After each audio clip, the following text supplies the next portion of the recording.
Welcome to the Mystery to Mastery podcast with your host, Keisha Shepherd, where ideas become action and stories inspire growth. Through powerful conversations with founders, innovators, and industry leaders, we explore the journeys behind success, the lessons learned along the way, and the strategies shaping the future. Join us as we turn insight into impact and transform mystery into mastery. Hey, Edwin, welcome to the Mystery to Mastery podcast. I'm happy to have you here. Oh, I'm happy to be here, Keisha. Thank you so much for having me. This is an exciting day because we go way back, don't we? That we do. I smile because I've been watching you over the course of the years, from going to college into your professional career as an engineer, and now as you transition into this part of your career. I'm just always excitedly watching you because you do everything at such a high quality level that just makes me smile like a proud, I don't know what to say, a proud family member. So it's great to be here with you. Almost like an uncle because you've known me so long, because Exactly. you worked with my father at 21st Century Group back in 2022, and then again at Heart and Soul, which you were the CEO of from 2004 to 2011, correct? Yeah, actually, it was 2002. Wow, I was telling my age. It was 2002 when Richard and I first met each other back at 21st Century Group. And while I was working there, I bought the national magazine called Heart and Soul. And so I worked with your father at 21st Century Group as our chief financial officer. And then when I bought the magazine, he came over with me and was my CFO at Heart and Soul magazine as well. So we go way back. And like I said, ever since you were just like a little newborn, no, you were a little bit older than that, but it's been really great watching you continue to grow, and to enjoy the friendship that I've had with your father over the years. I went and I asked him, what is one of the favorite things about Edwin that he had? And I'm excited to share with you that he said that you were one of the best clients he ever worked with. Wow. He said that in terms of business, you knew every part of it, 100% of your business at Heart and Soul, and anybody couldn't just tell you anything because you knew a little bit about everything and you cared. So that really means a lot to him, especially when somebody knows their numbers, and you're a numbers guy, and he appreciated that. Well, I really appreciate that about Richard, and I'm glad he noticed that about me. I think for everybody that wants to be an entrepreneur, one of the things I always tell them is to start off in sales, right? Doesn't matter what business you're in, engineering, whatever. Do a tour through sales, because nothing happens in business till something is bought or sold. So I spend a lot of time with sales, but then I get really detailed into operations. I want the things that I'm selling to go well. So in the magazine business, I had to really get into the, checking on my editors and my designers and things like that. I gave them the latitude to do what they did, but I understood what they did, and that was important to me. To really understand those different aspects, but definitely watching the money and definitely going out and making the money. Those are the things that I really focus my energy on, and Richard did a great job of keeping track of all of that. Yeah, he's doing the same for me, and he's like, you got to go out and talk to people. That's the number one rule in sales. Talk to people. The number 2 rule, talk to people. And the number 3 rule, I guess you could guess, is talk to people. Talk to people. Yeah. And always remember this, ABC. Always remember ABC. That's always be closing. That's his second one. He loves Always those two. ABC. Always be closing. Absolutely. Now, when it talks about closing, you have closed and opened so many chapters in your terms of your career. You just told me that you are a serial entrepreneur. You've worked in media, you've worked in insurance, you've worked in real estate, and you're also working right now in education as well. So I'm just really excited to dig in and get to know more about you and your career and how you're doing the things you're doing with the School for Boys. Sure. Well, I think one of the things you probably also discovered in all your research is that I've always had this part, even though I built businesses, I always had this desire to give back to my community, and particularly to pour into Black men and Black boys. And so back in 1991, I started a nonprofit organization called Black Professional Men. And we started mentoring boys. We probably mentored as an organization over the last 30 years plus, about 3,000 boys. And we've given out over 250 scholarships to young African-American males heading off to college. And so that's kind of where the inspiration for the school and being involved in education came from me, from being in the classrooms and what I was noticing in some of the Baltimore City schools with the young males, and figuring that they needed some more discipline, more structure, and somebody to believe in them. And so that's what kind of led me to the school. But, like I said, prior to that, the same year that I started Black Professional Men is when I started, I think probably my first company, U.S. Prevention Marketing Group, or Umoja Sasa Prevention Marketing Group. And Umoja Sasa is Swahili, and that means unity now. And I created a brand of condoms called Umoja Sasa Condoms. I'm sure you didn't find that piece of the I did not. Oh, your You did LinkedIn find went that. on a few pages and I kind of did stuff. Yeah, if you kept going, you would have probably discovered Umoja Sasa Condoms. I started in 1991 as a result of the AIDS epidemic that was just really ravaging our community. It was really, people really didn't know that it was impacting African Americans as much as it was. They thought it was much more of a homosexual type of disease. But when Magic Johnson came out and announced that he was HIV positive, it really caught, I think, a lot of people in the African American community off guard. And I thought that we needed to be more educated as a community. And so I left the company I used to work with, Career Communications Group, the publishers of U.S. Black Engineer Magazine, and the creator of the Black Engineer of the Year Awards, which I helped to start. And I left them, started my own company, and created a brand of condoms targeting Black people, and an HIV/AIDS prevention campaign called the Protect the Blood campaign. And so that had a double entendre, protect the blood meaning our family, but also that HIV was transmitted through the blood. And so I sold millions of condoms, brochures, buttons, t-shirts to governments, nonprofit agencies all over the country. And that company is the one that I merged with 21st Century Group. And that's how I got to meet your father. So that was the predecessor to me being at 21st Century Group. But I've always started businesses. I always say I go back to when I was a little boy. I had a newspaper route that also doubled as a snow shoveling business and lawn mowing business. So all the people that I would sell, the newspaper to or deliver to their house, I would also be able to provide them with lawn mowing services and snow shoveling services. And so that's really where I started my entrepreneurial thing when I was a little boy in middle school.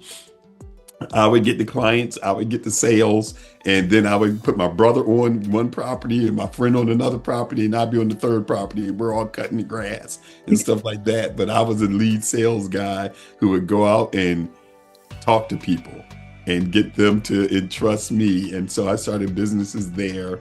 And that's when I decided I was going to be a businessman, and when I was studying in high school or whatever, I decided I want to go to an Ivy League school, because it seems like all the businessmen, all the presidents of the United States and these big companies go to Harvard, Yale, and Princeton, So I wound up getting accepted to Cornell University, and I went off to Cornell, and I started a campus magazine called Equity to replace the one that became U.S. Black Engineer Magazine. After I left there, I joined U.S. Black Engineer Magazine. We moved to Baltimore. That's how I got down here. And I left there, started U.S. Prevention Marketing Group, merged U.S. Prevention and Marketing Group with 21st Century Group. And while I was there, I saw Heart and Soul magazine, and I said, I got to buy that one. So I bought Heart and Soul magazine and moved it from New York to Baltimore, and I began building that one. Wow. Eventually, I I sold that one and I started a regional television network called Soul of the South. So media was a big part of my career. Selling advertising space was a big part of my career.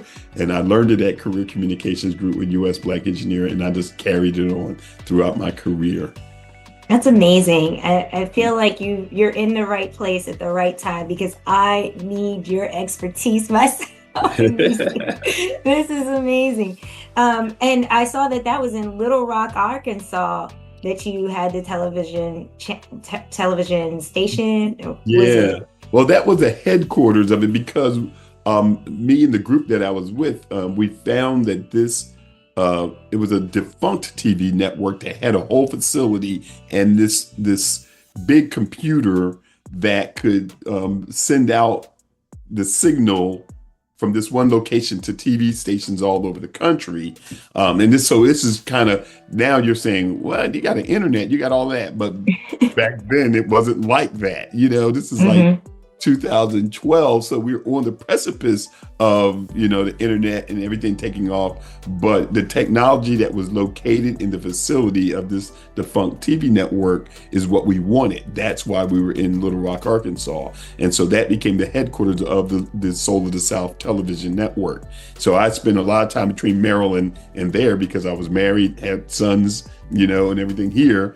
But that's where our operation was. So I spent a lot of time down there, building up that television network. And I worked on that thing from 2011 right until about 2015 when I sold all my interests in it.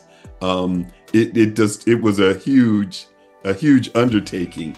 And in order to make a television network go coast to coast, it takes a lot of financial resources. And I had, used all that I had at my disposal. But there came a time that I needed to bow out, and I did, and I sold my interests and just came back to Baltimore. And so that's when I began to focus on real estate and getting my insurance license so I could provide financial services and really help people with wealth building.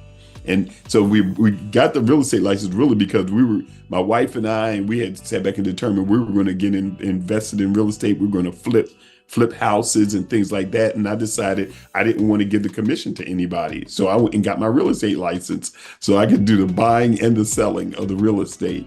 And so, that's what I began doing. And then eventually I saw an opportunity around insurance, and somebody told me, man, you really should get that license. I was like, okay, I'll get that license too. You're just a man of many talents. Yeah. And since you have sales background, you literally can go into any industry. You really can. Industry, it feels you like. You really can. Here, let me sell you this phone. Right. It's just, it's always about features and benefits.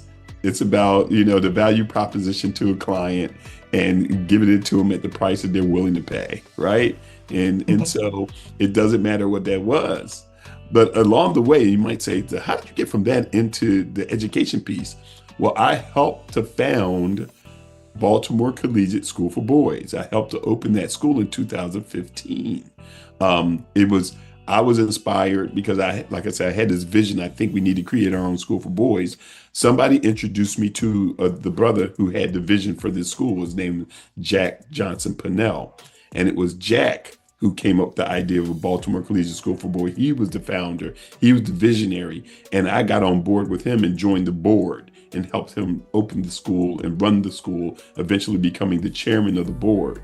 And then after the pandemic, as things were kind of haywire, Jack, we were working on opening a school in Philadelphia. Jack decided he wanted to stay in Philadelphia. So I came off of the board as the chairman of the board and stepped into the role of CEO of the school, putting my real estate and insurance stuff on the side while I delved into the day-to-day operation of running Baltimore Collegiate School for Boys. So I became the full-time CEO really in December of 2021.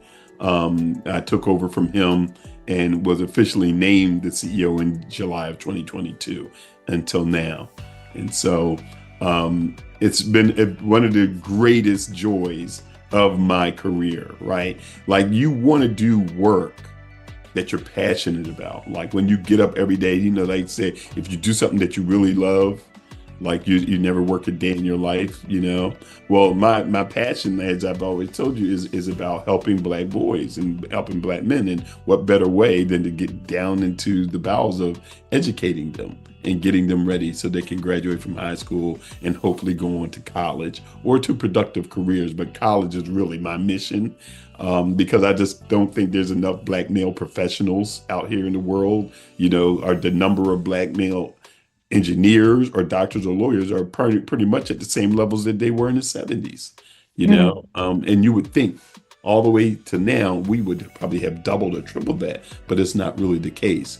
And so in order to become a doctor or an attorney or, an engineer, you got to go to college. You don't just get a certificate, by, doing an apprenticeship. So that's why my focus has always been on let's educate these boys so they can make it to college, so they can become professionals. I was looking at that and how you guys had a different kind of structure for your school, because it wasn't just, can you pass the test? Can you do the math? You were also instilling soft skills in them, leadership and things like that. Would you like to talk about that? Yeah, absolutely. Well, that's one of the things I think that's so important is we got to teach our young guys agency, to have a presence, right? To know how to show up.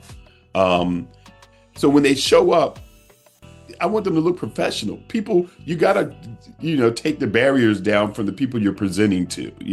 This is an old saying called the golden rule. And I'm sure you're familiar with the golden rule, right? Which is he who has the gold makes the rules, right? So not do unto others as you would have them do unto you. It's he who has the gold makes the rules. And so I'm trying to teach the boys, like, you want to get that gold. If you want to get that gold, you got to figure out how to speak the language of the people with the gold. And so showing up as a professional with your pants pulled up, your shirt tucked in, wearing a tie, wearing a belt, wearing shoes, showing up not right on time, but 15 minutes early, looking a man in the eye or a woman in the eye when you shake their hand and introduce yourself and ask them what their name is. All of those type of things are the things that we work on with these boys. Showing up on time, presenting yourself so that that first impression that people get from you is the right impression, right? And so those soft skills are so important to me, because so many people sometimes lose their job just because they won't show up on time, or when they do show up, they're not showing up professionally dressed, or they might come in there smelling like marijuana or something like that. They just don't know. And so what we get an opportunity to do with our 300 plus boys every single day is drill the importance of showing up the right way, and conducting yourself the right way, having confidence in yourself when you speak to people, looking them in the eye, smiling when you shake their hand. Everything isn't just a mean mug all the time, showing them how to show some teeth. It takes down the barriers and it helps the people with the gold be willing to part with some of it to give it to you. And so I think all of those things are so important. Then when you combine it with a good education, when you teach them how to calculate, how to reason, analytically and think critically, showing them how to do the math and everything, when they have to fill out their application or when they have to study, when they have to read the instructions to do the job, they have the confidence to do that. And so all of those things I think are as important, as, some of the things that they get in the classroom. That is amazing. And now I also was looking at a video of a young man and how he was doing leadership in the school and doing different things. Would you like to talk about anyone's story in the school that you think has definitely shown what this school is about and how it can change lives? Sure. It's a young man right now that I'm mentoring who went to our school many years ago. His name is Dominic Cherry. And now Dominic is in college at the University of Maryland, Eastern Shore. And Dominic, he tells the story about how Baltimore Collegiate really changed his life. Because when he came to Baltimore Collegiate, he was an angry young man. He was angry about a lot of things and he expressed it all the time, right? He was angry about things at home. He was just angry about things in the community. And so he brought some of that anger into the school. And over the course of time, we worked on him. We loved on him. Sometimes he needed therapy, things like that. And that's something that we offer in our school, actually. We have outsourced mental health clinics in our school. We got 2 different providers that provide that. We have a school psychologist. We have a social worker. And so along with what's happening in the classroom, we're working on their social and emotional things. And Dominic tells a story about how by the time he got out of Baltimore Collegiate, he got that anger under control, and he became much more focused about who he was. He started to have self-confidence, and that allowed him to make it through high school. He went to Bard Early College High School, and now he's at University of Maryland Eastern Shore. And so he always comes back for our alumni day, when we ask our alumni to come back and talk to the boys that are at the school now. But he really, is made me smile this year when he called me up and said, "Mr. Avent, I'm thinking about pledging your fraternity, Kappa Alpha Psi. You got any advice for me? Will you write a letter for me?" And so, that's that thing. Like, wow, I went from this angry little boy all the way to this guy that's in college, is doing well, and he wants to pledge my fraternity. Those things are the things that you hope that happens. We believe that if these young men get the right role models in their lives, and people who love them and tell them that they're great and that they're smart and that they're capable, it changes the way they see themselves, right? And that's what we want to do. We got to get them to believe that they're great, because if you just look at history in this country, I mean, they have all kinds of studies where they show like these little children sitting around a table, like a white boy, a white girl, a black girl, and a black boy. And then they say, people would look at the screen and say, which one of these are most likely to get in trouble, right? And everybody would point to the little black boy. Which one would most likely be in special education? They point to the little black boy. And so it's like everybody has this attitude about little black boys, and it projects onto them, and they carry that with them. So our thing is to break that mold, and just have all black boys. So you ain't going to get singled out as being, that little black, because you're all. You can't say it's because you're black in here. No, and you're a little black boy. You're all little black boys. We know what you've been dealing with, and we're going to do our best to deprogram you and reprogram you to greatness. And that's really what I'm so excited about with Baltimore Collegiate School for Boys. It's amazing. And you've been doing this since 2015. So you have about 11 years worth of students that have come through your school that are 90% of them are college bound. Well, here's what's happening. Our first class that graduated from our school in the 8th grade in 2018 graduated from high school in 2022. So that's the first year that we had high school graduates, 2022. So 2022, 23, 24, 25, and now 26. We have on average, our boys graduate from high school in 4 years at a 90+% rate. 90% of our boys are graduating in 4 years. Now, why is that significant? Because you was like, why not 100%? Well, in a city like Baltimore, the average is 60% for the same boy from the same demographic, African-American male from economically disadvantaged backgrounds. The average is 60% over the last 25 years is 60%. So our boys are graduating from high school at 90%, and nearly half of those boys go on to a 2 or 4 year college. And then another, say 25% are going on to a trade school, and few go on to the military. And so we just feel like we're helping to reduce the number of young men that are in that school to prison pipeline. And that's really what we sought to break, is that they were building jail cells for boys. They got studies that if they weren't reading by the 3rd grade, they've been building a jail cell for them, because they know what's likely going to happen is the boy is going to start losing interest in school. And by the 6th, 7th, 8th grade, they drop out of school. Some of them don't even make it to high school. But certainly once they get to high school, that, when you say a rate of only a 60% graduation rate for boys in Baltimore City, what's happening with that other 40%? So if we can get 90 plus, 91, 92% graduate from high school, that leaves only 8% that we still got to do some work to try and help them and pray that they don't fall into the system.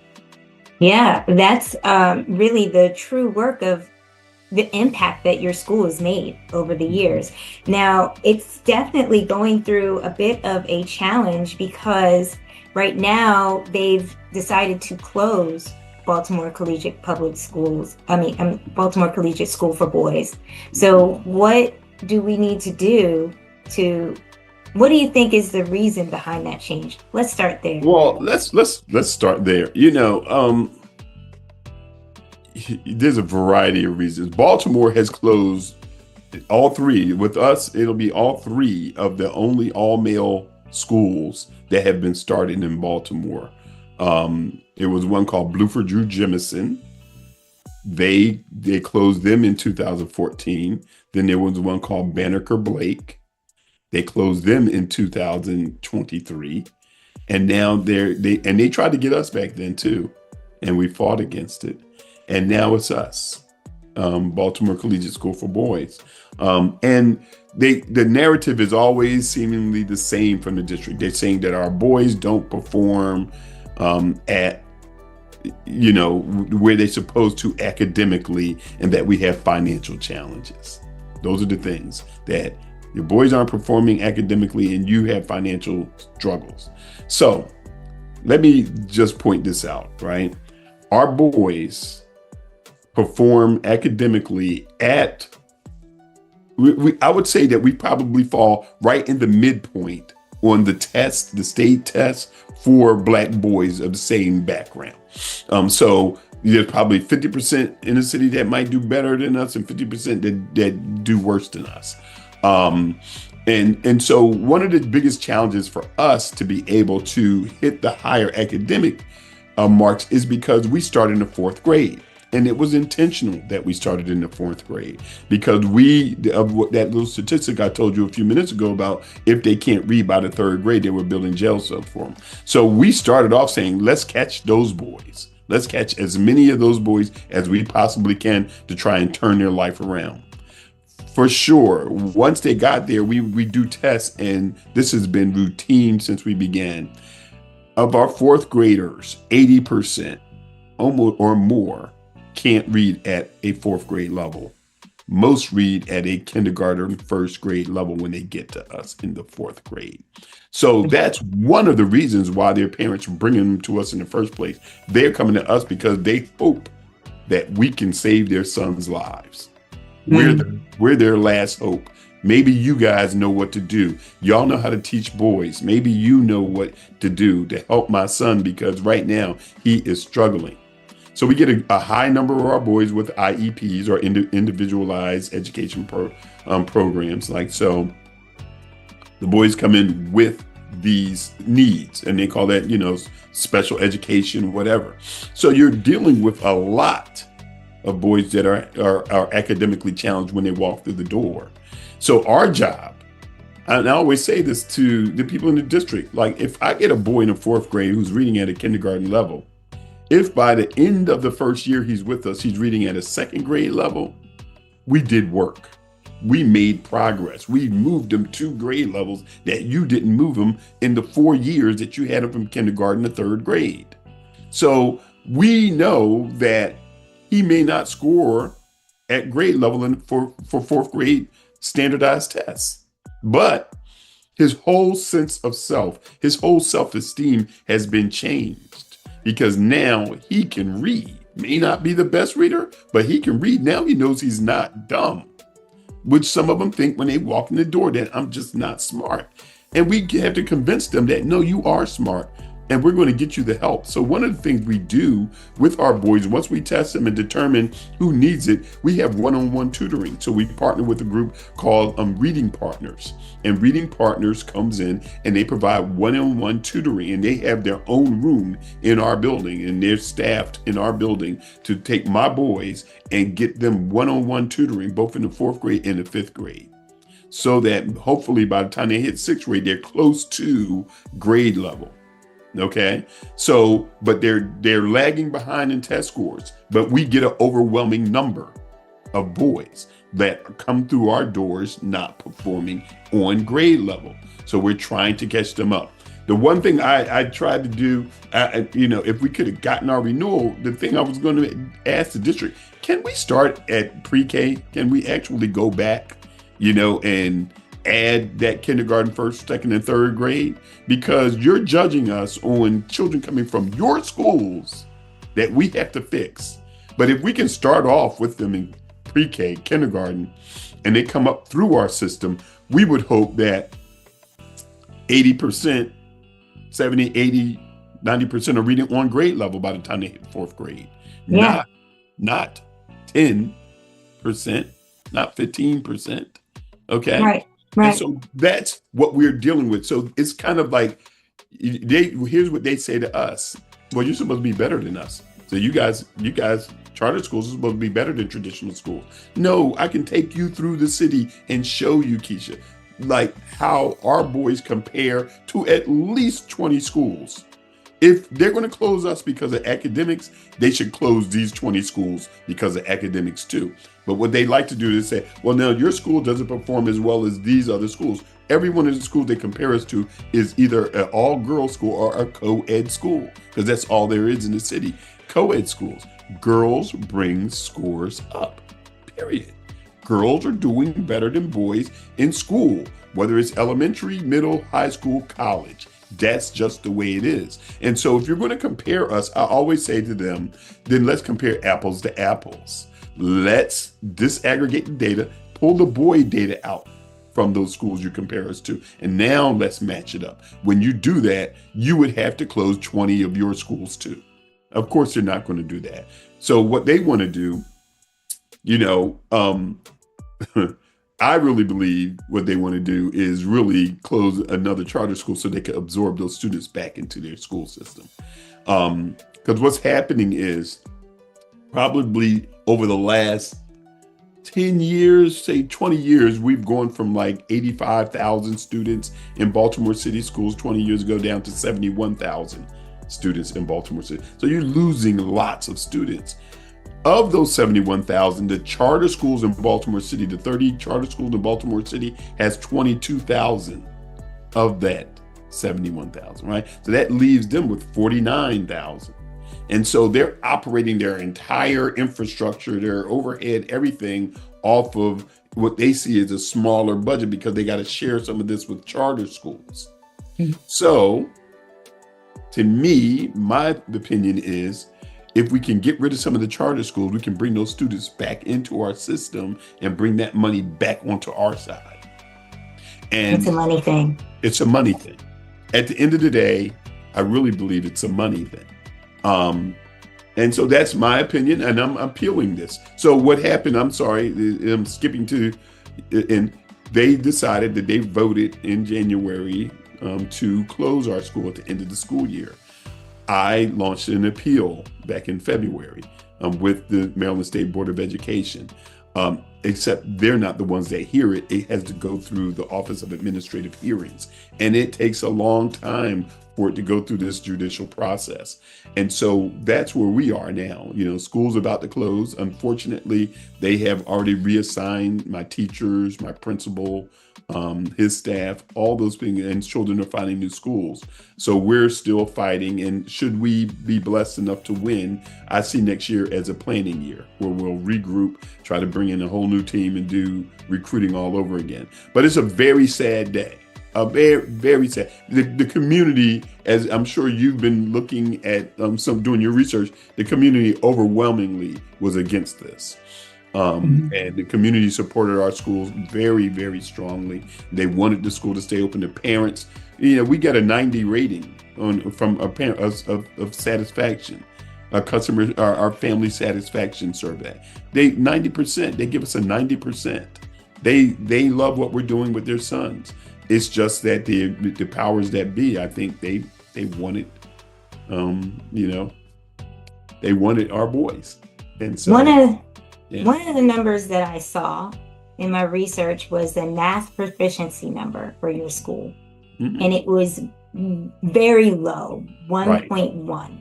Mm-hmm. 1.1. And I was trying to figure out what that number actually meant, and so many different things that weren't factored into the number. Right. The example, for example, your students are starting brand new with you at fourth grade. So you haven't been working with them all this time. Right. They also are not at the right math level when they come in, similar to their Right. reading level. If they can't Not read, they only probably that, also aren't doing math. the other big entry point is sixth grade for us because it's a natural middle school grade, right? So most of the schools are K-5. So then the children would leave and go to a middle school. So that's the other big entry point for us. Probably 60% of our sixth graders are new into our building, right? So if we got 100 boys, 40 of them moved up from our fifth grade, but 60 of them came from outside. They too are way behind when they come to our school. And the city knows this. Like they know it. They got the data. This is not just a Baltimore problem. This is a Philadelphia problem. This is an Atlanta problem. This is a Detroit problem. Across this country, Black boys' test scores are lower than other populations. It's just the way it is. And we know this. And so when people are bringing their son to it, I promise you, they're coming to us saying, please help him before it's too late. I don't want him to quit school. I don't want him to try. I don't want him to be like his brother and get caught up, or like for many of them, some of their fathers, right? Mm-hmm. About 75% of our boys are coming from a single-headed household where the woman, whether it's the mother, aunt, or grandmother, are raising them. And so a lot of the boys are lacking that family structure, that father in the house or whatever. And so this data, there's so much research on this data of looking at Black boys and where they are. And so our school was designed to take those boys and make them feel better about themselves. That's the first thing. They gotta believe that they can do it. If they don't believe that they can do it, they never do. They quit. And so many of them, both in the fourth grade and in the sixth grade, come in way under. They're not nearly at their grade level. And so our whole school is like that. You're filled with that. And it wasn't, I think, our original dream. We wanted to be, one of the top academic destinations for, the talented boys in the city. And what I think most people said that I need somebody to save my son. And they call it Boys Collegiate. They call us Boys Collegiate. They don't even say the whole name, Baltimore Collegiate. Send them to Boys Collegiate. Send them to Boys Collegiate. And so what we're faced with is we have an uphill battle to try and get their scores higher. And the city knows this. That's why they won't close their own schools, because their data is extremely similar. It's extremely similar to ours, because they're dealing with the same problems. And all the boys that we get in our school came from their schools first. And so, but because we're a charter school, they can say, oh, you guys aren't doing well and you're supposed to do better than us. So. And they didn't take any of those other factors in. And there's no growth metric either. Mm-hmm. Mm-hmm. So if you were, like you said, you had a boy come in fourth grade, by the end of fourth grade, they may have been starting at kindergarten level, but now they're reading at 2. You're not getting any of that metric counted in this nationwide test. Right. If it's a standard test, if it doesn't hit that standard. But if we tell people all the time, we told the board, come, let's look at our internal data. We do testing outside of their standardized test. There's another testing that we do at the very beginning of the school year, at the middle of the school year, and the end of the school year. And we can see growth. We can see tremendous growth happening with these boys. Like I said, even if I see them going from a kindergarten level to a secondary level, that's growth. And that should be taken into consideration. But then, no matter what they say, they cannot deny, if they look at our data, why is it that the boys that leave Baltimore Collegiate School for Boys in the 8th grade are graduating from high school at a 90+% rate when your boys are at 60%? Because they are getting it. They're getting it. We are getting through to them, and they feel confident enough to make it in high school. Not only that, we have been indoctrinating to them from the day they come in our school, that even their class, like we just had a graduation on Monday, it wasn't the class of 2026, it was the class of 2034. So it's like class of 2034, that's the year they would graduate from college. That's when you walked in our doors, a fourth grader, you were a member of the class of 2034. not the class of 26. So we've been telling them this. We're indoctrinating them. We take these boys to colleges. This year, I think we took them to 6 colleges, college campuses: Morgan State, Coppin State, Towson State, UMBC, University of Maryland, Loyola. Our boys go and visit colleges, and we immerse them in this. It's like, we want you to see that you belong here. You belong. This is where we're expecting you to get there. And I'm telling you, if you set the expectation, you set the vision for a child, they will do their best to reach it. Without a vision, people will perish. We give them the vision. We give them a focus, and then we give them a pathway, and we tell them you can do it. And lo and behold, we got boys, our first class of boys who graduated from our school or graduated from college this year. Morehouse. Brother graduated from Morehouse. He's going to Columbia University next year for grad school. We got a boy who's just graduated from Delaware State. He's getting ready to go to University of Maryland Law School in the fall. These are boys that were Baltimore Collegiate School for boys that are graduated from college, that are going on to graduate school. Okay, these are boys that people are like, the same boys that they're talking about that we're not being successful with. They were like those boys. Today, they're graduating from college. So we know, and this is what really frustrates me is, like I said, I've been doing the mentoring of boys since 1991, giving scholarships to boys since 1992, 93. We know how to mentor young Black boys. We know how to encourage them. We know how to help finance them. And we know how to help shape them into the men that they eventually become. And that's what these boys need. One of the other things people don't know, in my school building, we got 300 boys. We had 20 men working in our building. That's very rare that you have that many men. And of those 20 men, I think 17 are college educated men. So these boys get to see role models. It's one man per 15 boys, okay, in our building, whether they're teaching them in their classroom or they're teaching them in gym, or they are the principal, the vice principal, the CEO, the counselor, the mental health expert. All of these men surround these boys. And so we hold them accountable, and they look up to us, and they look for that structure. They may act like they don't like it, but they like the structure. And they like the structure because it makes them feel safe, right? In our school, you're not going to have no bunch of fights. If there's any bullying, we crack down on it immediately. We got a meeting with your parent today. Get up in here. Every day, boys walk in the door, we take their phones. They put them right into the phone locker. So there's no distractions. There's no fighting. There is no bullying. It happens. Of course, we're not perfect. It happens because kids are kids, but it's nowhere near what it would be in any other school. The structure, boys wear shirt and tie. All our middle school boys from October until April wear shirt and tie. They have to wear their shirt tucked in. They have to learn how to tie that tie themselves, structure their life so that they have discipline.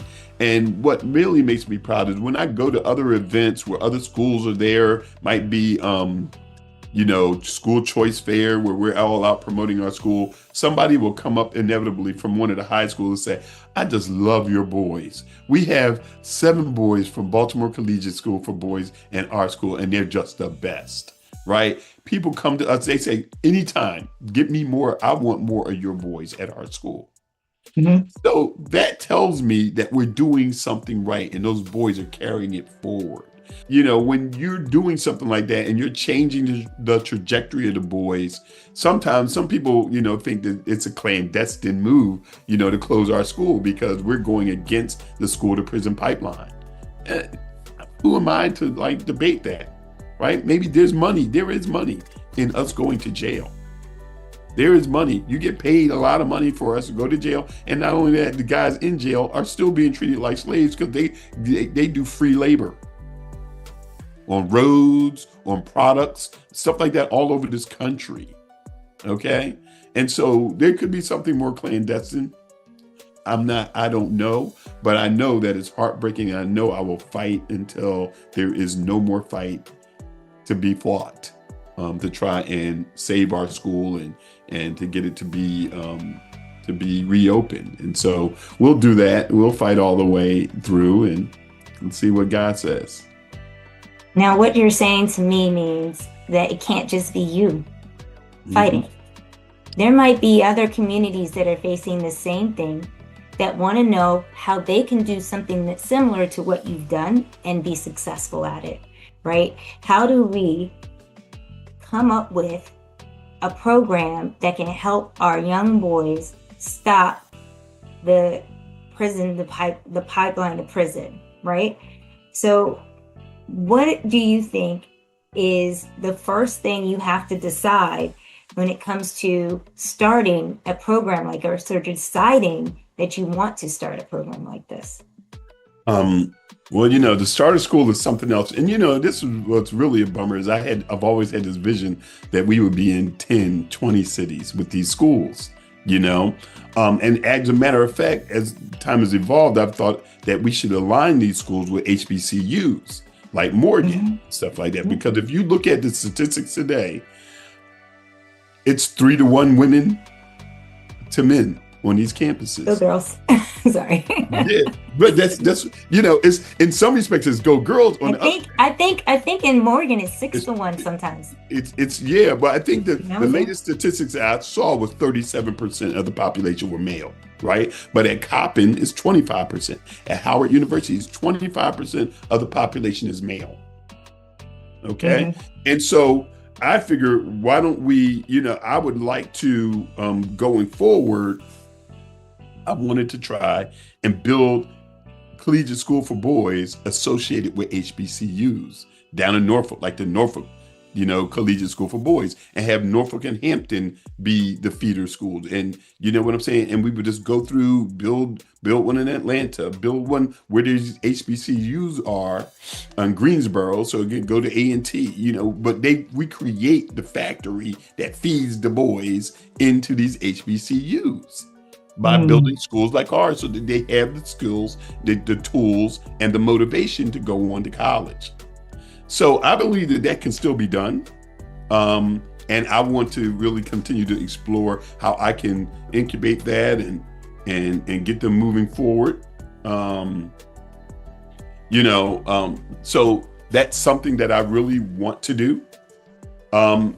I think that there's definite the programs like the mentoring programs that organizations like my fraternity does. We have something called Kappa League, where it's a great mentoring program for middle and high school boys. Alphas have Alpha Achievers out here in Howard County. Yes. I think those kind of programs are great. I think, a lot of people, sports programs are good because they get mentoring from men, organization structure, working with each other. I love Boy Scouts. I love for people to consider opening Boy Scout troops in their local area because you get boys into the program, they get into a structure, they wear a uniform and they got a program of growth where they can make achievements. Both of my sons have made it to the level of Eagle Scout. Both of my sons are National Honor Society members. Both of my sons play varsity basketball. And my youngest one has bragging rights over my oldest one because his school won the county championship and the regional championship this year. I believe that these organizations are structures that people can put their boys in, or we can lend our time to as scout masters or coaches or something like that really helps our boys. And I believe it's an all hands on deck thing where we all churches, my church, that I have yet another men's group in my church called Men of Valor, and we're the scholarship committee. So we raise money to give scholarships to young people. And I'm proud to say my son will be getting one of those scholarships. But I think that I would call all our men in our community to say, you know what, if it is to be, it's up to me. I got to figure out a way that I'm helping boys, and particularly boys that are less fortunate than mine. Even though what I have come to witness over the course of time, even when you live in a community as affluent as ours out here in Howard County, our boys still have challenges. Particularly Black boys still have challenges academically, emotionally, with the legal system and things like that. Some of this stuff follows us around. Even from affluent homes, boys have problems with self-esteem. and seeing academia as really important. They kind of do what we tell them to do, but where's their passion around their drive? I think, when I was young, we still had drive because we wanted to be something. I wanted to make it out of Philadelphia in that row home that we lived in, which was really nice. My mom provided a good life for us. But I dreamt about having a house in the suburbs with grass around it and fence and peace and quiet and safety, right? So we have provided that for our young people out here. But what it has also done, I think, is de-incentivized them, because what's much better than the way we live? These kids really got it. They got everything. I don't think I went to the Bahamas till I was like 22. My sons were in the Bahamas at 3 years old, 4 years old, in Mexico and in Jamaica and Aruba and all of this stuff, right? They got the oldest got a car at 17 and all the wonderful things they get. I think it's harder to see the drive and hunger in them because they don't have that same thing that we were striving for, to have this, this better life, so that's a challenge, even for boys out in the suburbs. Yeah. And they're also, like you said, put in the room with everyone and still pointed out and most likely put in the special ed and given, harder challenges as well. And that's still something that happens even in Howard County. But those programs that you mentioned, the Alpha Achievers, the Black Student Achievement Program, I didn't know about Kappa League, but Kappa League, those Boy Scouts, they all help with making sure that our boys come out okay. Yes, they do. Now, one of the first things is, I think you have very clearly defined your why. And that is what someone would need to do as well, define their why and define their mission before they start any program, because it's going to be tough. It's going to be hard. And you're going to have to know what your why is and what your mission is in order to get started. Would you agree? I absolutely 100% agree. In order for you to do anything great, you got to know why you're going to do it. And hopefully it's something you're passionate about. Something, like I said, that when you get up every day, you're ready to go get it, because this is the dream that you have. And so I think that's really important, to define your why. What is it you dream about? And then take that thing and put it in writing.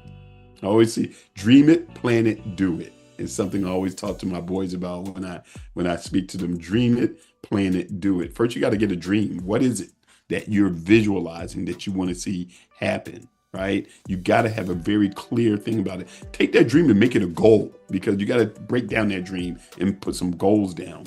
Then you got to plan it. You got to write out your plan. What's your business plan? How are you going to get to that thing?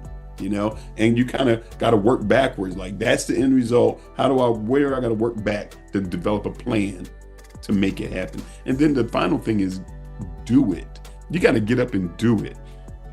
A lot of people have come to me over the years for mentorship, right? And they wanted to build a business and stuff like that. And sometimes I would just say, here, take my business plan, right? And people would say, man, you want to give them your business plan? You want to show them your plan? I'm like, yeah, I don't have a problem sharing my business plan with somebody, because 9 times out of 10, or at least 8 times out of 10, they're not going to do anything with it. Because people talk about what they want to do, but do they really commit to getting it done? Are they willing to make the sacrifice? You're an entrepreneur now, right? You're going to see, and people will see, it takes a lot of guts to be an entrepreneur. It takes a lot of sacrifice, and not everybody is willing to sacrifice on what it takes to make it in business, because sometimes you're going to take big risk. Some people are going to say, you want people to invest in your business? They're going to say, well, how much skin do you have in the game, right? So before I give you $10, let me see that you put 2 into it, And so then people got to really make a decision, like, I'm going to do this business. How much of my money am I going to put at risk? And when a lot of people run that through their mind, they change their mind and they don't do it, right? So the whole thing is, you could dream it and you can plan it, but the most important part of it is you got to do it. Dream it, plan it, do it. And so you got to have a passion. You got to have a why. Your why is your dream. Your why is your goal. And then how are you going to get there? And that's when you come to somebody like myself or somebody else who's done it and talk about your plan and have them review your plan and be devil's advocate. Go back and forth with you over your plan and ask you questions that you might not have thought about. Provide you with a resource that you didn't know about, you know. You want to share their pain. You want to have an accountability partner. And I think that's so important too. You got a plan. You want to do this thing, but you need somebody that will hold you accountable so that you can come back to them, say, Mr. Avent, can I come and see you every quarter? Yeah, you can come and see me every 3 months and let's sit down and see how you're doing and see your progress. Because when you got somebody that's waiting for you, that's looking for you, you're more likely to do it. And that's in anything, right? Whether you want to exercise and get yourself in shape or whether you want to save and budget money, if you can get you an accountability partner, even in school, if you want to get your degree, if you can find somebody who's a great student, who's willing to share time with you, go study with you, be in the library with you, an accountability partner will help you make it a long way. And so I always encourage people, if you can find an accountability partner, do so. I love that. That is 100% what I've been doing. I found some accountability partners and it's changed everything, right? Because you aren't just relying on yourself anymore. You're also relying on the fact, I better show her that I did something this week. So that's huge. That's huge. So then the next thing I wanted to ask you about is how do you get to know the audience? How do you get to know the people that you're going to help, the boys? How are you going to get to know those boys that you're trying to help in this situation? You have to be intentional. I mean, first, you got to be out there. So people got to know about you, as a business. So we spend money on social media marketing. We spend money on marketing our brand so that people get to know our school. And then you hope that you do a good enough job that the word of mouth is important. So often we have 3 members of a family. They might be 2 brothers and a cousin that go to our school because the cousin heard about it from the other 2 boys' mom, so she telling her sister, like, you need to bring him too. So that word of mouth is important, right? So, you want to attract those families. Then when they're in their building, like for myself, my principal, my whatever, you got to be intentional about trying to get to know the boys. Because like that old saying goes, people don't care how much you know until they know how much you care. So even with a teacher, the boys don't care how much you know until they know how much you care. Do you care about me? If you care about me, then I'm going to care about what you're talking about, right? And so it takes the time to be intentional. One of the things I love as I walk through the hall, I always go to school like this, right? Because I want to demonstrate what I want them to look like, how I want them. So for most of our boys, I'm the first CEO they've ever met in their life. So they'll say, "Hey, Mr. CEO. Hi, Mr. CEO." They would see me, "Hey, Mr. CEO." And I'm like, "Hey, sir, how are you?" And sometimes other boys will say, "It's Mr. Avent." It's Mr. Avent. He says, "That's okay. I like calling Mr. CEO." Mr. Avent, are you Mr. Bridges' boss? Mr. Bridges is the principal. You always say the principal is the highest person in the building, and it's like, no, I'm the CEO. So the principal reports to me. But what that does for them, it sets this example. Like, I want to be a CEO.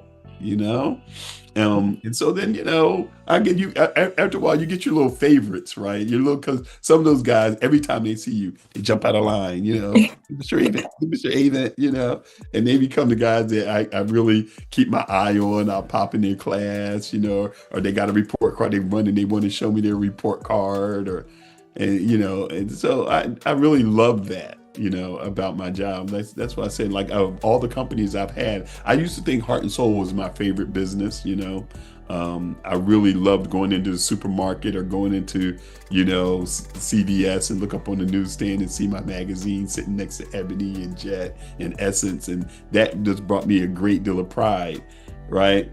But being in that school, watching young Black boys who begin to believe in themselves, and they say, I want to do something. I want to be something. And it's not just a basketball player or a football player, even though we have those that have made, one of our guys is in the NBA now. and his name is Derek Queen.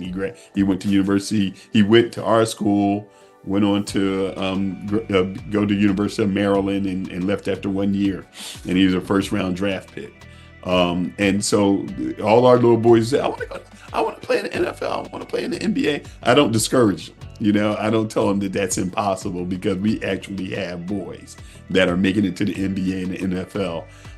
But we always talk about, but what else can you do? What's going to happen if you can't play basketball? And it's wonderful to hear their other ideas of the things that they can do well, and the things they want to do when they get older. And so that's I'm telling you, that's like the best.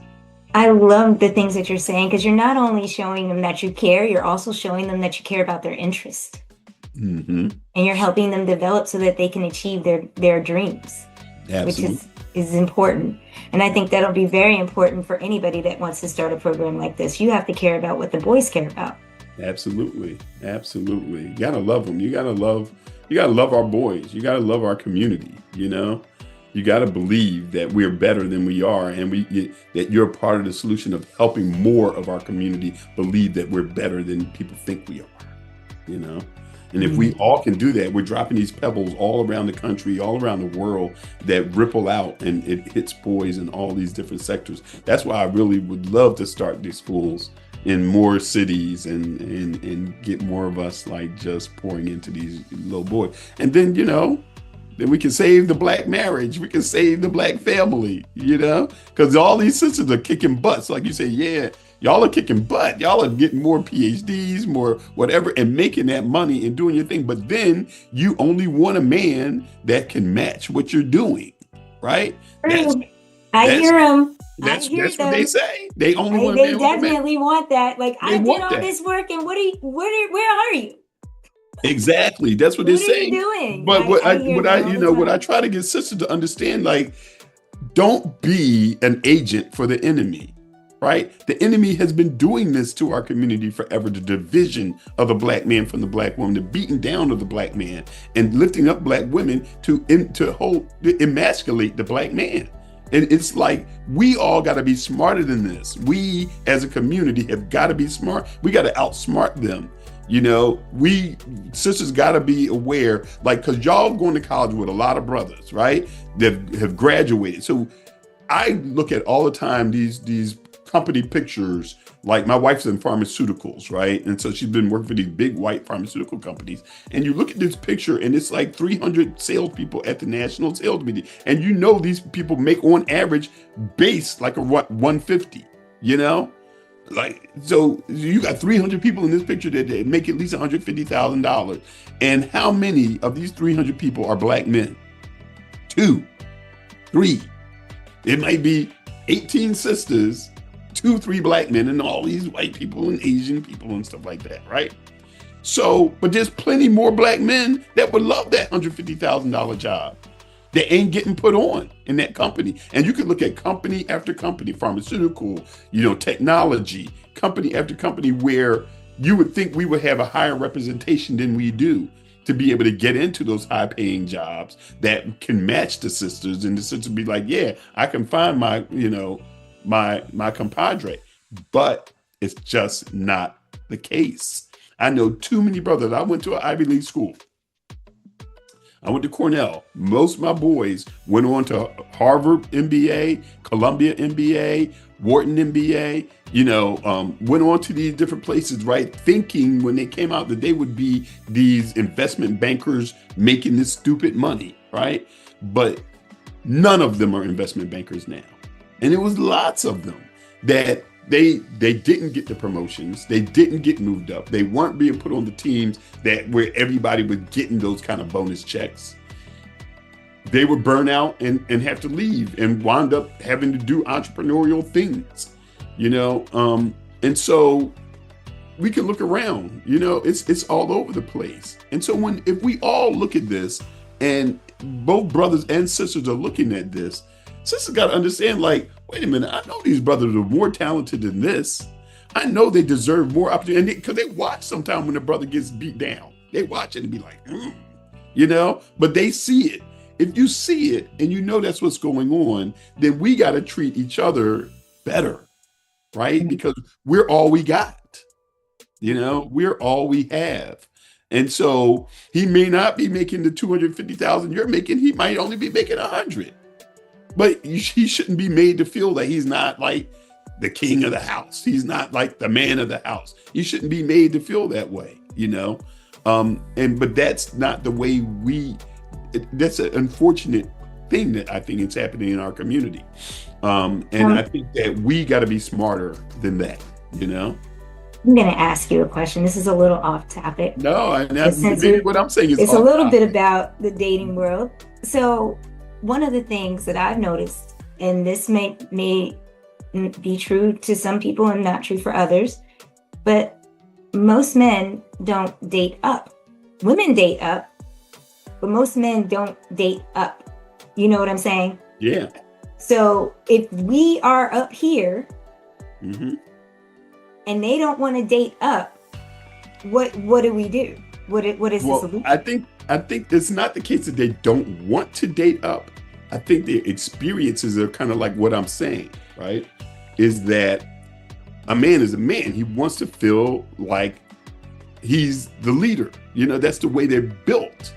If you're making him feel like, I make more money than you, so you ain't going to talk, then they like, okay, then you don't need me. Men need to feel needed in some respects. So that's the thing. They feel like they're not needed because she's got it like that. I don't think that men don't want to but if they can be with a woman who's up, that does not make him feel like he's down. That's the whole thing. You know what I'm saying? Like money shouldn't define the relationship. If we're together, everything should be going into the pot for the good of the whole. Right? And it's not mine over yours, it's us. If we decide to give up our singleness, right? Because you can stay single and keep all your money, right? And not have to share anything. Yes. But if you want the we, then we got to come into it with a we mentality. Not like, it's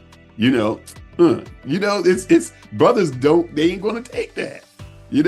And so therefore, like you said, they might find somebody, instead of the sister who's making 250,000, he'll get with the sister who's making 75,000 because she just treats him like the man he wants to be treated like, even though his whole lot in life could be improved financially by being with the sister who's making 250. But a lot of the sisters who are making 250 like to make a man feel like I'm making the 250 and you're not. And that's the problem in our community. Right. I wish it was different. I'm not going to disagree or agree. Well, look, I told you, now, where do I get this from, right? I'm a member of Kappa Alpha Psi, so I got hundreds of frat brothers that I'm close with. I'm a founder of Black Professional Men. I'm hundreds of brothers in that group. I'm in my Men of Valor at church. I'm around Black men a lot. We sit around, we watch games, we go out on the boat, we play golf, we talk to each other a lot. And what I'm telling you is, this is the conversation. You know what I'm saying? So I'm opening up the door for the sister to take a peek into the boys' club about what they're thinking and what they say, And so, and I guess their mentality is not going to change overnight to be ready to be in a relationship where they might not feel like they're the man, right? Or be willing to be in a relationship where they may not feel that way, right? Because it's a completely different mind shift from I'm in charge here to a collaborative, or even maybe the reverse, right? Right. That's going to be a complete mind shift that these guys, if they wanted to be with a woman that was doing 250, may have to be open to. Right. They have to be open to it. Right. But they don't have to be.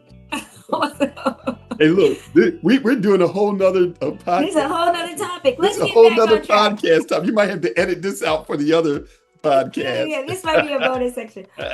All right. Mm-hmm. All right. So the next thing I know we're going a little long, but I just wanted to ask a couple more questions. when you're building the character development curriculum and you've gone through this, what do you think is first that you have to build up? I'm thinking your confidence is the first thing you want to build up. Absolutely. You got to build discipline first. You got to build discipline first, right? And so we have a whole week, like before school gets started, we traditionally have had like a boot camp kind of thing where, boys that aren't even in their uniform, they just come with a pair of khaki shorts and a white t-shirt. And you're putting them through boot camp to teach them, like, this is how we do things. This is the discipline that you have to have. This is what we expect. This is what we tolerate. This is what we won't tolerate. And you're setting boundaries and things like that. Because children, period, want structure. They really do want discipline. They want somebody to tell them what to do, and they want to feel like they're in a safe environment. Right. So we start off by setting the standard. We set the discipline. We set the structure. We set the expectations early on. We tell them about what the rewards are, and we tell them about what the punishments are. You do this, you could be student of the month. You do this, you can get to go on this trip. You do this, you don't get recess. You don't make the basketball team. You got to have these consequences for action. So you're setting the tone of the environment that you want to have. One of the things that we do every single morning is our boys repeat our creed. They repeat our honor code and our motto. Our motto is whatever helps my brother helps me. Whatever hurts my brother hurts me. Right? Whatever helps my brother helps me. Whatever hurts my brother hurts me. Or vice versa. Whatever hurts my brother hurts me. Whatever helps my brother helps me. So we're trying to get them into this mindset about taking care of each other. Not just in this building, but when you see a brother on the street, that's your brother too. So whatever hurts him hurts you. And whatever helps him helps you. So we try to get that there. The honor code is we talk about, as a collegiate gent, I will not lie, cheat, steal. I will not litter in my building. I will not be disrespectful to my fellow collegiate gent or to the adults in the building. We talked about these things about honor. And then we have the creed. We have an important mission. We don't have time or talent to waste. We believe education is freedom. We believe education will change our family. We believe education will change the world. We're strong and courageous. We take care of each other. We pursue our best every day. Who are we? Collegiate gents. Who are we? Collegiate gents. Who are we? Collegiate gents. Rah, rah, rah. Right? They repeat these things every single day. After a while, you got to think, like, I will not lie, cheat, or steal. Before you get ready to tell that lie, you want to think about it, because we want to change it from the words you're saying to the lifestyle you're living. And we believe that if you do that over 2, 3, 4, 5 years of saying those things over and over again, it does get into your soul. It does change the way you look at your brothers. It changes the way you look at education and what you're doing it for, right? All of those things create the structure, and it creates the character that, we talk about. What is integrity? Is doing the right thing even when no one is watching. Those are the things we talk about all the time. And any boy in our school can tell you those things, particularly if they've been there over a year. Any boy in our school can tell you those things. And we hope that those are things that they carry on with them for the rest of their lives. It's amazing. That's amazing. The character building that you're doing from such a young age, they're going to continue that through their whole life. They probably wake up and still say it to this day, all your college graduates. Mm-hmm. Right? Yep, they can. All the guys in college can when they come back, they do it. They repeat the creed, and it's like, wow, they're like, wow, that was 8 years ago. Like, yep, 7 years ago, 6 years ago, I still remember it. Yeah, I think that they're also kind of affirmations of what you want in your future. Absolutely. What you want for your future. And These are lessons that they can teach to their friends and to their brothers, their sisters, even their parents. Their parents. And eventually their children. Eventually their children. Their children, yes. Absolutely. Now, if somebody wanted to start a program, they may not have the same resources available to them to start a whole school. If someone was starting from zero today, what advice would you give them in order to have a minimum viable model to move forward with starting a program? Hmm. Um, vision. What's wonderful about where we are today in technology, you can go into Chat GTP, say, hey, I want to start a mentoring program for young African American males in the west side of Baltimore, and they should be between the ages of 5 and 12. Write me a plan. Who should I Yeah. go for? Who should I go for to get some funding? Give me some ideas of things that I can do in my program, and it will lay it all out for them, right? So that's one of the wonderful things. I had to do that from my own mind. Most of us who have built businesses and nonprofit organizations and schools up to this point, we had to think it all through. And it might take us 3, 4, 5 weeks to write this thing, 2 months to write this thing, where now you can pretty much put the prompt into AI and it's going to kick it out for you in a couple of minutes. But Yeah. once again, it's like, so your dream, you told your dream into that, it wrote out your plan. Now it's time for you to do it, right? To dream it, plan it, do it. So I think that they can put in the idea into something like a Chat GTP. One of the things I'm a big fan of is not reinventing the wheel. If you see a program that you like and they're doing something like you like, just look at it, study it, and replicate it. I don't believe that you have to come up with a novel idea to do a good thing. There's some good programs. That's like I said, if you can't come up with one, say, go volunteer with Boy Scouts. Go volunteer with Big Sisters, Big Brother. They teach you how to do it, right? And then you can have impact. Yes, it's all about creating that impact. Now, the next part of it is, who do you bring with you? Who is on your team? What are you looking for to secure resources? Like, how are you picking a team to help you with starting a program? Well, there's skill sets. Like once you write out the plan, it's like there's some skill sets you need, right? Whether it's a CFO, like a Richard Shepherd, you have these different roles and you know what you need as far as that leadership is concerned. And then you kind of advertise for it, whether it's word of mouth or literally advertising for it. But for me, in my early days of my businesses, sometimes it was my friends, it was my frat brothers, it were people who were close to me, who knew what kind of guy I was. Like my first employees in my first business, Umoja Sasa Condoms, that is my cousins. I had like 3, 4 of my cousins who came to work for me. My brother came and worked for me. My couple of my brothers worked for me. So it was my family members who just believed in my leadership and my vision and the fact that I was able to break them off a little check, that they were like, oh, shoot, this is real, And so they believed in you, and they believed in me. And so a lot of times that those people that you're going to get early on your team are the people who know you and believe in your vision and they believe in you. You've demonstrated things over the course of your life. So hopefully you've been a great example over the course of your life. You know what I'm saying? That they admire you. Like I said, I'm here on your show. I've been watching you since, forever. So I believe that you're going to do a great job, right? So, like, what can I do for you, Keisha? Can I work with you? Because I know you. You know what I'm saying? Yeah. And a lot of times it's those people, the same people who invest in you. They say friends, families, and fools. Those are the people who give you your money initially, friends, family, and fools, right? I never heard that before. Yeah, friends, family, and fools. Like, and so the friends and family, they believe in you. So they're going to invest. And then you got some fools sometimes like, I'm just taking a chance that I like you.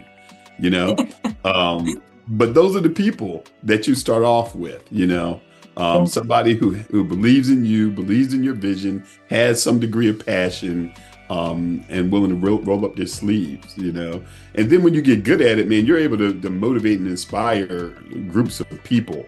Like I'd say right now, we're still fighting this fight for my school because the community is on board with me and they believe in my leadership, right? Sometimes I sit here quietly thinking like, maybe I should run for Congress. You heard it here first. I got a campaign, But, I kind of like a long time ago, when I was a little boy, I wanted to be the mayor of Philadelphia. And then I moved to Baltimore and said, maybe I'll be the mayor of Baltimore. But now that I've watched politics over the course of time, to me, it's a thankless job. Like people, no matter what you do, no matter your intents, no matter how good you are, people are going to find something wrong with you and what you're doing. Mm. And who wants to just open themselves up to that kind of scrutiny and criticism, no matter what you do, And so I just found other ways to contribute in building mentoring programs, scholarships, and schools was my way of being able to lead and give back and help the community. But but all that said is your leadership, the people will feel your passion, your commitment, and I'm a servant leader. I believe that I don't tell you to do something that I'm not willing to do myself. If I need to go mop the floor, I'll mop the floor. If I need to go hand out the flyers on the corner, I'll hand out the flyers on the corner. If I got to be the guy who stands in the booth and talks to people that come by, I'll be the guy in the booth. It's no job in the whole thing is too big or too small for me. I love that. That's a real leader. Now, when it comes to your first 90 days, what do you think is the most important for your early wins? Set attainable goals, don't be too extravagant with your goals. Like set attainable ones. Like, in your mind, you want to say 15. I want to get 15 of those in 30 days. Get 3, because you want to feel the win. You know what I'm saying? You want to feel the wins, like, okay, good, I accomplished that. And then set 3 more and keep on winning. And once you get that momentum and you've seen that you can win, then you can expand. But I would say for that first 90 days, set attainable goals for every 30 days, and try to accomplish those goals in that first 30 days. And if you hit those, then double it and try to get those again the next ones. Absolutely love that. I'm going to definitely implement that one going forward. Just something small, easy. But get a win. That's like really good. This is your podcast, right? Right. Like, get it under your belt. I started it, and put all the ideas, like you said, into ChatGPT, developed the plan, put together my list, followed the goals, and here you are. Boom. Just like the plan said, right? So you're Just doing like the plan said. You dreamt it. ChatGPT gave you the plan. Now you're doing it. Dream it, plan it, do it. That is really, this is amazing. So we're going to close out soon. I just want to say that I appreciate the impact that you have had on so many lives that you can't even really count. Mm-hmm. If you think about the fact that you've given out that many scholarships, imagine how many students those students have affected. How many people they have touched, how many lives have been touched or changed. And I really just appreciate the work you're doing, and I'm right behind you trying to do the same thing as well. That's what this podcast is about. And I wanted to ask you, is there anything we didn't cover that you think someone should know before we move forward, before we close out? I'll just tell everybody, I'm unashamed to say God is in control of my life, right? Every dream I've had, I prayed about it. And then I just have incredible faith that my Lord and Savior is going to deliver for me. And it has happened over and over and over and over again, so many times that I know He's real. I know it's real. So I always encourage everybody, have faith. Have faith in your dream. Pray about it. Have faith that it will come to pass. That's the number one thing that you have to have for your vision to become real. You got to have the faith that it's going to happen, right? So whatever your faith walk is, I don't know, you might be a Muslim, you might be Buddhist or whatever. For me, my faith is in my Lord and Savior. And I'm grateful for the life that He's blessed me with, and I'm excited about what He has before me. And I know that no matter what I'm going to do, I'm going to be victorious. I know I'm going to be victorious because I got God on my side. And so I would encourage all of your viewers, your listeners to know who your higher source is and have faith and lean in, and God will come through for you. Thank you. Thank you. That is excellent. So what is going to happen, I'm just going to give you a little bit of what's going to happen next. And for the listeners, we're going to want you to go to the website, mysteryai.net/Edwin. We're going to stash Advent. Advent. And we're going to go ahead and make sure that there is a workbook that goes along with this so that you can get started with your plan for helping young men in your community. So thank you so much. That's what we went through today. Sharing your story and going through this, I think is going to be very good. So I said it wrong, mysteryai.net/Edwin Advent. So this is going to be great. I appreciate you. I appreciate you so much for coming on, for being part of my life all this time, and also showing me the steps on what to do when I'm ready to start my own program. Absolutely. So this is great. Well, it's been a pleasure. Once again, I'm so excited. Anytime and any place, anything you need from me, just let me know, and I will do my best to make sure I help you. And I'm going to be calling on you too, because you're doing some fantastic things, particularly in this space of AI, and it's growing. And we could talk about this because people ask me all the time, what are you going to do next? What are you going to do next? I got this whole building downtown, right, that I have access to. And I'd love to build out a training program which is teaching people AI and cybersecurity or whatever, you're coming to the right person for that. So let's talk. Because we can make something happen here. Let's talk. And right.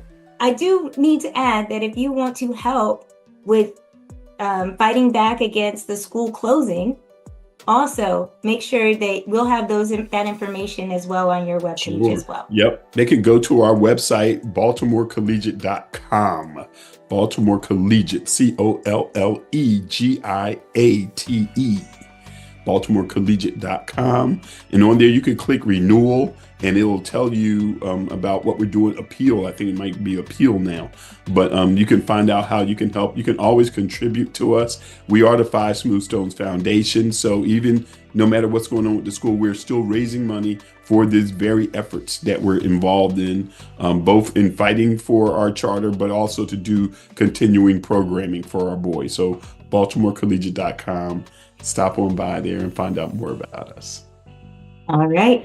That concludes this episode. Make sure you like, share, and subscribe. Oh, and comment. Let us know if it happens when you start your program. All right. Thank you. Take care. Bye.